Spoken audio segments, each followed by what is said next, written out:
Meron po akong pin-repair na konti-ring slide. Sana po maipakita muna bago ako magpatuloy. Pwede po, Deputy Speaker Marcoleta. Law, ibig sabihin batas. So kaya ginawa ang batas sa isang democratic country na kung nasaan tayo ngayon is para maging pantay-pantay ang lahat ng tao. Sa classroom may batas, bawal lumabas o bawal lumabas. Pero pag sinabing pag nag-comply ka na bawal lumabas, pero may ginawa ka sa pinagbabawal nila, inayos mo yung law ng classroom nyo at sinabmit mo ulit, ay pwede nang pala ikaw lumabas. Mr. Speaker, No. my distinguished colleagues, hindi po nag-comply sa batas ang ABS CBN, kaya hindi po sila pwedeng lumabas at magpalabas. Those opposing the franchise application of ABS CBN will show with clear and convincing evidence that ABS CBN did not comply with the terms and conditions of its franchise, as well as our laws and the Constitution. In fact, they will show in the succeeding hearings of the Committee on Legislative Franchises that ABS CBN deliberately and with impunity violated the conditions of its legislative franchise and more so our laws and the Constitution. Matagal na po kasi ang mga aligasyong ito. Hindi mamatay-matay, lumulutang sa internet, nasa labi ng mga Pilipino. Hindi seryosong binigyan ng pansin. Bakit po? Tikom ang bibig ng may kakayahang magsiwalat nito dahil takot sa maimpluwensyang network na kayang sirain ng tao, kandidato man o hindi. Salamat at ganap na ninindigan si Speaker Alan Peter Cayetano at hindi inalintana ang mga tuligsa sa kanya at pinayagan niya na magkaroon ng patas, bukas at malawak ang pagdinig sa mga aligasyong ito katulad ng nagaganap sa araw na ito. Ang banggit nga po sa John 8:32 ay ganito, "And you will know the truth, and the truth will set you free." Violation of the Constitution. Number 1, franchise is longer than 50 years. Hindi na po dapat payagan itong pagre-renew ng prangkisa ng ABS-CBN. Dapat na pong isara ang pinto para sa kanila. Bakit po? Because the ABS-CBN has been using the airwaves for more than 50 years. 53 years today, to be exact. Our Constitution says that Congress can grant a franchise of up to 50 years only. Taong 1957, nang makuha ni Don Eugenio Lopez Sr., may-ari ng Chronicle Broadcasting Network o CBN, ang Alto Broadcasting System o ABS. Simula po noong 1967 ay naging ABS-CBN na po ang tawag dito dahil sa merger ng ABS at CBN. Kung susumahin po natin ang prangkisa nito simula noong 1967, ay 53 taon na po itong gumagamit ng airwaves magpahanggang ngayon. 63 years naman po kung susumahin natin mula po ng pagkakakuha ng CBN sa ABS noong 1957. The Committee on Legislative Franchises should not allow itself to be used by ABS-CBN to again circumvent the Constitution and violate the categorical 50-year limitation imposed on franchises. Hindi na po dapat buhayin muli ng Kongreso ang prangkisa ng ABS-CBN sapagkat ayon po sa ating saligang batas, ang buhay ng prangkisa ay hindi dapat lumampas ng 50 taon. EDSA Revolution. Siguro po may mga ngatwiran at sasabihin ng ganito. Isinara naman ng Marcelo ang ABS-CBN. Di po ba? Dapat huwag bilangin ang panahon na yon. Tanggapin po natin sandali na isinara nga ang ABS-CBN simula Setyembre 23, 1972, pagkatapos na ideklara ang martial law.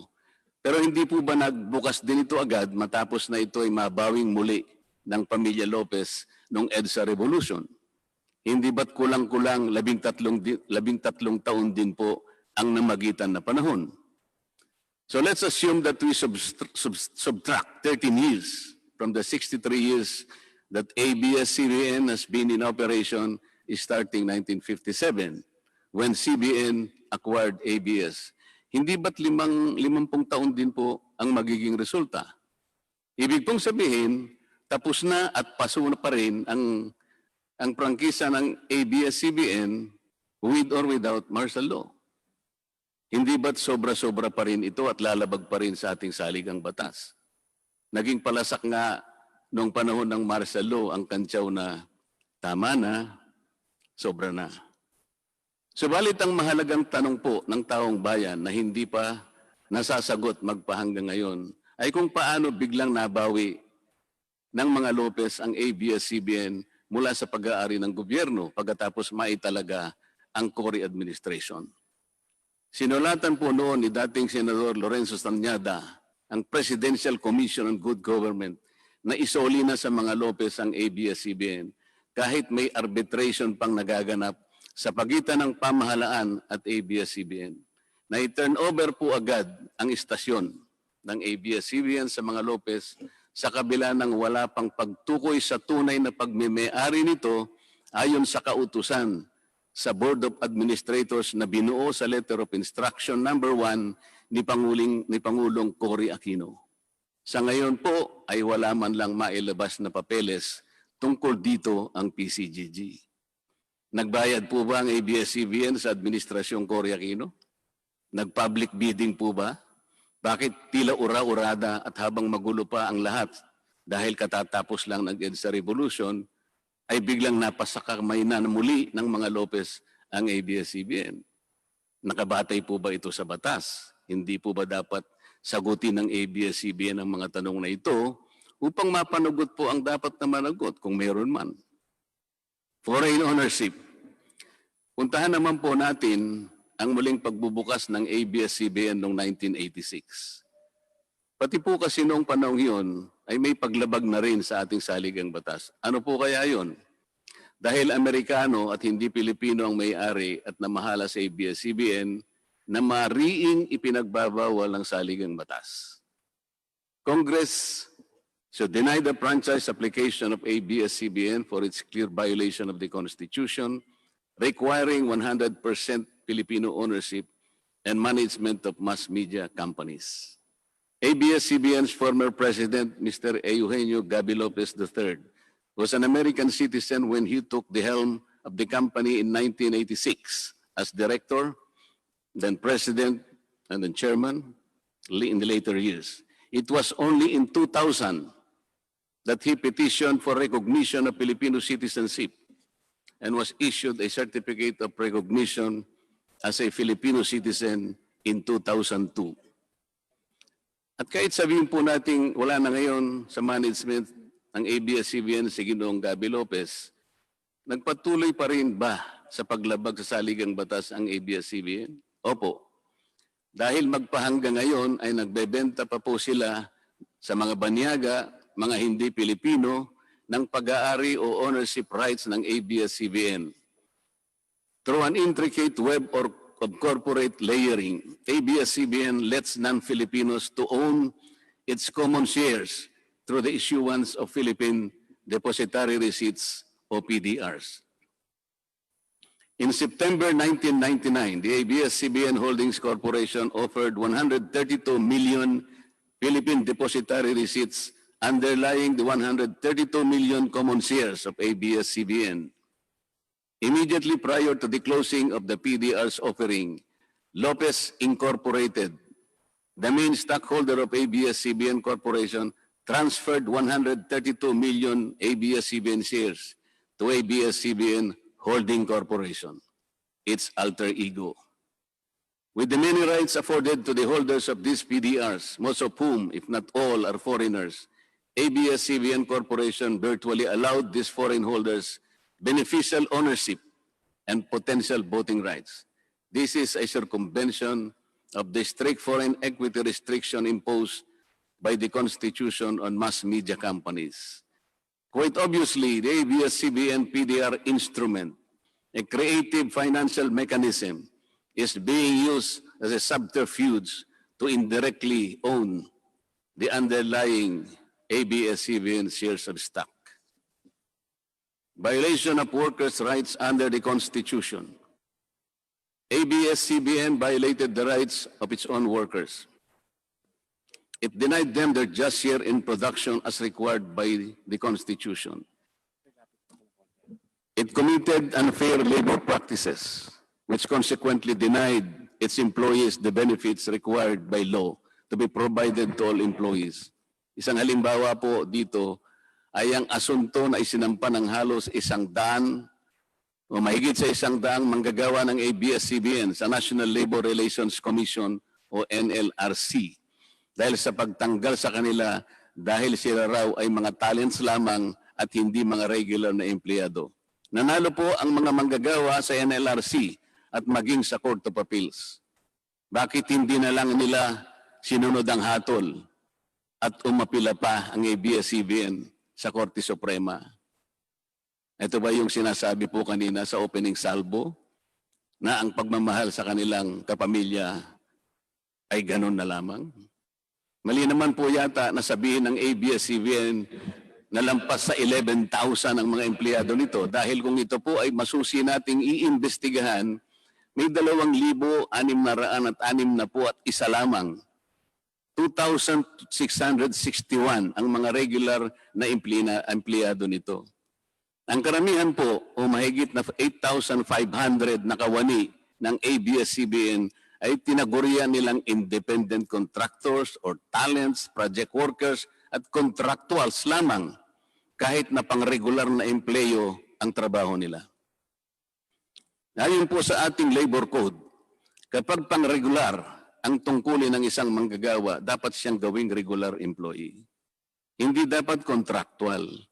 Hindi dapat independent contractor, talent, o kaya project worker lang. Malinaw na labag sa batas ang ginagawa ng ABS-CBN. Sana ay ibalita rin po ito ng TV Patrol upang mabunyag ang libo-libong endo sa kanilang bakuran.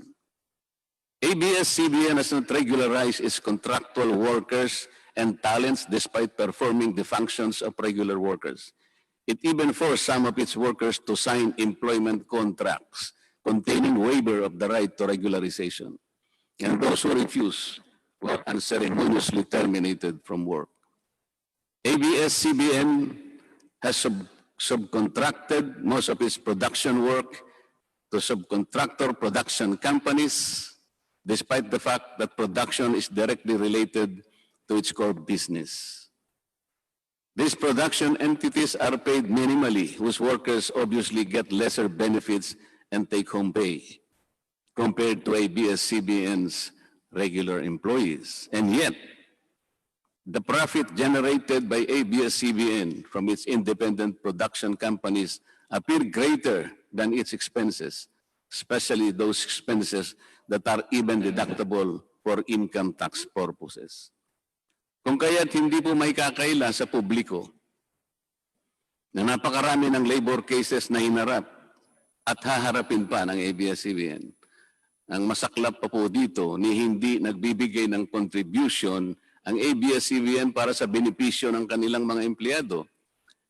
Dahil po sa 2,661 lang ang regular employees nito, ang mga ito lang ang may benepisyo. Ang iba po na mahigit 8,500 na nagtatrabaho sa ABS-CBN ay wala po ni katiting na government-mandated benefits na natatanggap katulad ng SSS, PhilHealth o kaya Pag-ibig.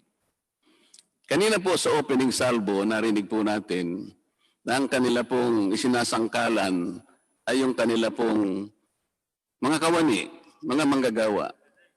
Ang Kongreso pong ito ay nakikidalamhati. Nalulungkot din po. Bakit naman po hindi?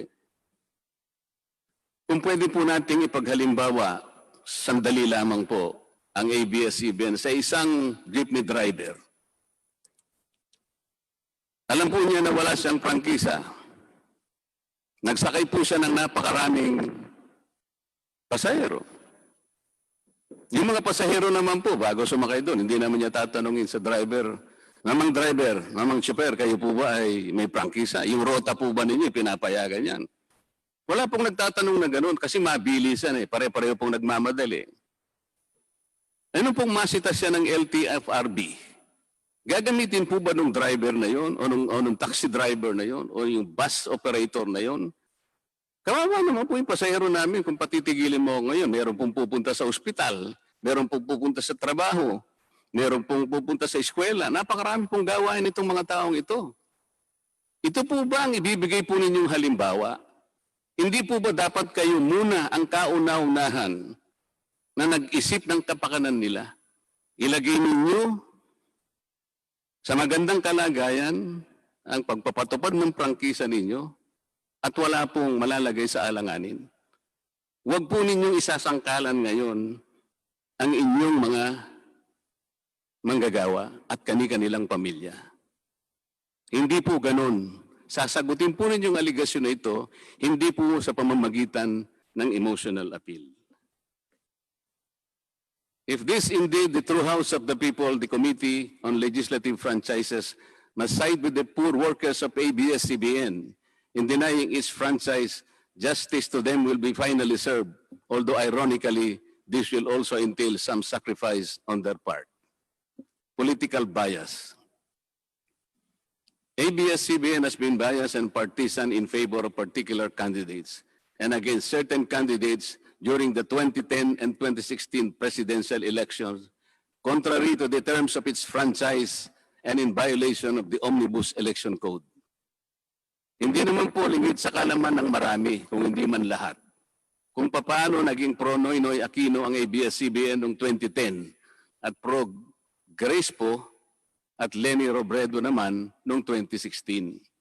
It is also a matter of record that ABS-CBN failed to air some of President Duterte's political advertisements during the 2016 campaign period, despite receiving the payment for said political ads.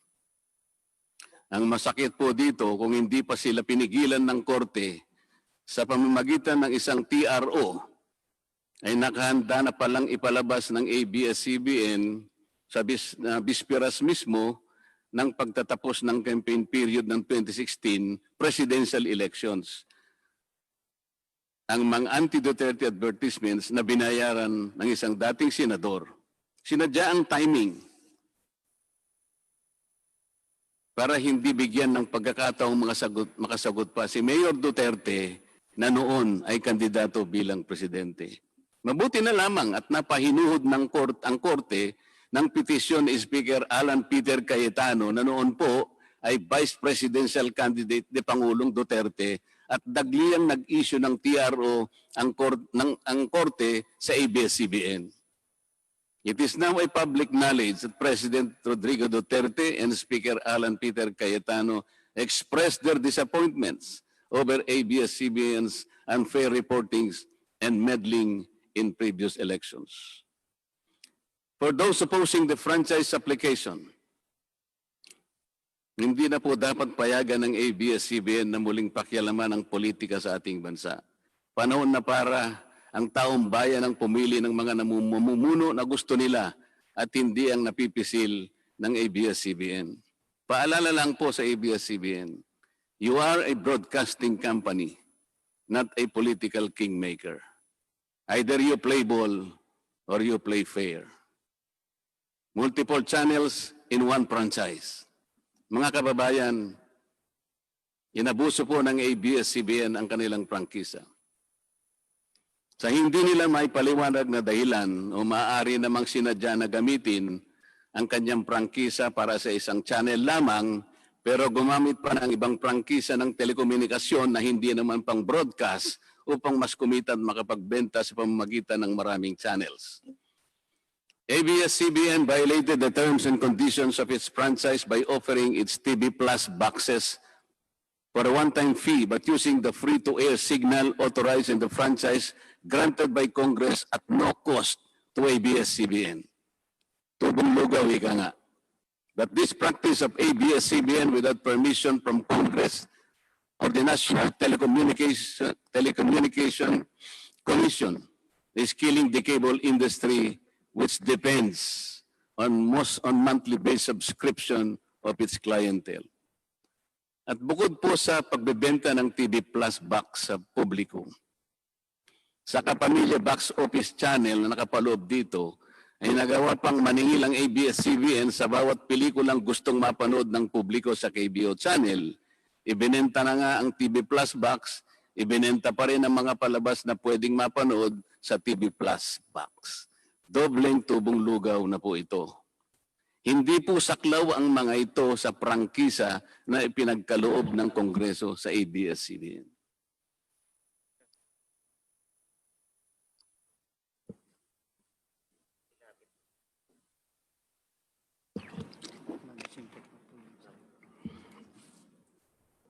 ABS-CBN, contrary to the terms and conditions of its franchise, operated this pay-per-view channel, otherwise known as the Kapamilya Box Office or KBO, without a valid permit from the NTC. And despite NTC's order to refrain from operating a PPB until the issuance of an appropriate guideline for the same, ABS-CBN continued its operation until the expiration of its franchise on May 4, 2020. Tax evasion. ABS-CBN also violated the terms and conditions of its franchise by engaging in tax avoidance schemes, which deprived the government of the much-needed revenue. It used its wholly owned subsidiary, Big Dipper Digital Content and Design, Inc., a PESA-registered company, as tax shield. Its main customer is ABS-CBN Hungary. And because of this unconscionable tax avoidance scheme, ABS-CBN alleged effective tax rate in 2018 was at negative 5%. This means that ABS-CBN managed to avoid paying taxes in 2018.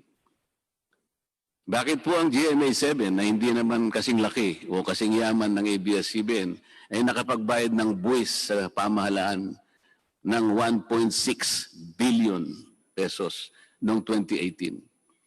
Samantalang ang malaalamat na ABS-CBN ay walang binayarang buwis. Bakit naman nakalibre ang ABS-CBN noong 2018 sa negative income tax nila na 84 million? Ibig sabihin po nito ay may tax credit pa ang ABS-CBN at ang gobyerno pa ang lumalabas na may utang dito. Wala pong pagkakaiba ito, mga kababayan. Sa isang taong nangutang sa tindahan, binigyan pa ito ng sukli. In 2019, ABS-CBN again did not pay its rightful taxes. It avoided this by entering into compromise agreement with the Bureau of Internal Revenue, with the latter accepting the settlement of 152 million pesos plus from ABS-CBN, equivalent to only 40% of its assessed deficiency in income tax, value-added tax, and documentary stamp tax payments. But this is only one among the 4 other cases lodged by the BIR at the Court of Tax Appeals, all of which were also settled by compromise. Bakit po ganun? Hindi po ba nando sa prangkisa ng ABS-CBN na babayaran nila lahat ang rightful taxes? Kinakailangan po bang sila ay habla pa ng BIR bago sila mapilitang makapagbayad lamang kahit settlement lamang? Ang linaw po ng kanilang prangkisa na babayaran lahat ang kaukulang buwis. Bakit kailangan pong sila ihabla at idemanda pa ng BIR para lamang sila ay makapagbayad? There are also allegations to date that ABS-CBN's Lingkod Kapamilya Foundation, ALKFI, is being used as ABS-CBN as tax shield, and that ALKFI also failed to file donor's tax return and pay the donor's tax. Ito po ang mas nakalulungkot dito, mga kababayan. Kapag politiko o government official ang nagkawang gawa, epal ang tawag dito ng ABS-CBN. Kahit mula pa sa sariling bulsa ng politiko, ang pinanggalingan ito. Pero kapag ito ay galing sa lingkod kapamilya, puro pangalan ng ABS-CBN ang kanilang pinangangalandakan. katulad po ng nakita natin ngayon. Alam naman natin na galing naman sa lahat, sa mga donors ang pondo na ginamit nila. Meron po kayang nanggaling sa yaman ng ABS CBN. Di baling ang pantulong ng ABS CBN ay galing sa donasyon ng ibang tao. Di baling ang perang pantulong ay mula sa tax avoidance ng kumpanya. Ang mahalaga ay mapalabas nila sa pamamagitan ng sa mamamayan, katulad po ng nakita natin ngayon na napakabuti at napakabait ng ABS CBN. Kami po ay naniniwala na unti-unti na pong nabubuksan ang katotohanan sa ating mga mamamayan. Hindi po ba mas maganda at katanggap-tanggap na tumulong sa kapwa ng walang nalalabag na batas at buong sikap pang nasusunod ang prangkisa? Dahil po ba kayo ay nakapagdudulot ng saya, ng aliw sa ating mga mamamayan? Dahil po ba kayo ay nakapagbibigay ng inspirasyon, ng pag-asa, ng katatagan ng loob na kagaya po sa opening salvo kanina ng representative ng ABS-CBN? Hindi na po ba natin susundin o tutuparin, isasaalang-alang ang ating mga batas, ang ating saligang batas, o kaya ang prangkisa ninyo?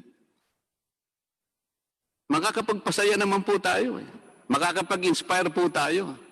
Nang hindi po tayo lumalabag sa batas.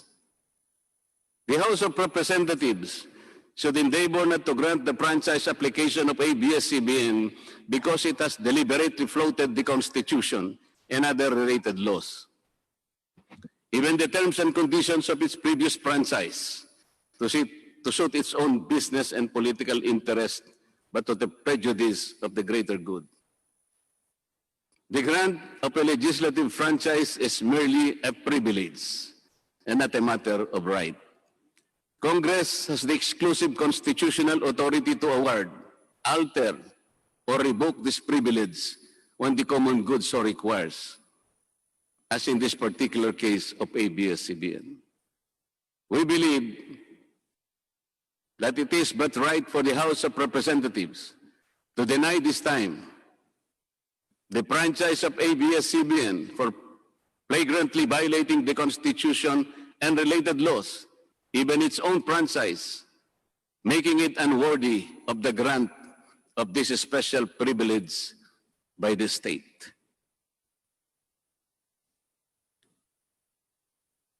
Alam mo kung sino lang ang pinakamatinding magiging kalaban ni Cardo? Sino? Nako, kabahan ka kay si Cardo. Ang pinakakalaban ni Cardo. Feeling ko si Kiboloy. Yung nagpahinto ng lindol. Si Kiboloy lang ang magpapahinto ng probinsyano. Abangan nyo yan.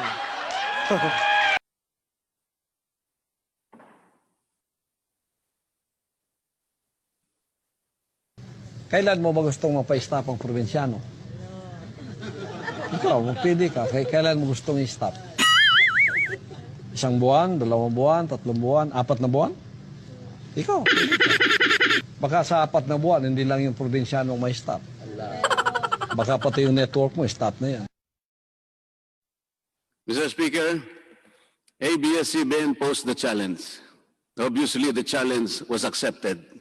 There is no reason to complain. Maraming salamat po.